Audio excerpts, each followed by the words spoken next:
ఏ ఊరు మీది? మాదా వరంగల్.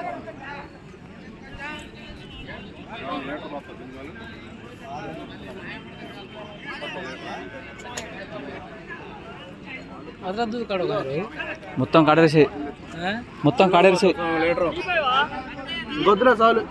మొత్తం ఎండాకు గేదాడు రాత్రి మళ్ళీ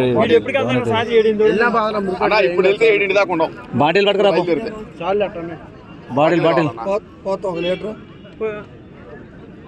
బాటిల్ తీసుకో అన్న. మన బాటిల్ ఉన్నాయి కదా బండిలో బాటిల్ ఉన్నాయి కదా బాటిల్. నీళ్ళు తాగుదామే ఇక్కడ. ఇప్పుడు నీళ్ళు ఆడ పోసుకుని పెట్టుకోతురా నువ్వు భలే చెప్తావా. వెనకడ పట్టుకురా ఇక్కడ తాగుదాం. నీళ్ళు తాగలే అసలే. మొన్న నీళ్ళు తాగలే అన్న. నీళ్ళు పట్టుకురా నీళ్ళు తాగుదాం. అబ్బాయి మాది దుడ్డే మట్టి తిన్నాడు ఏదో దూడుకుంటారు సార్.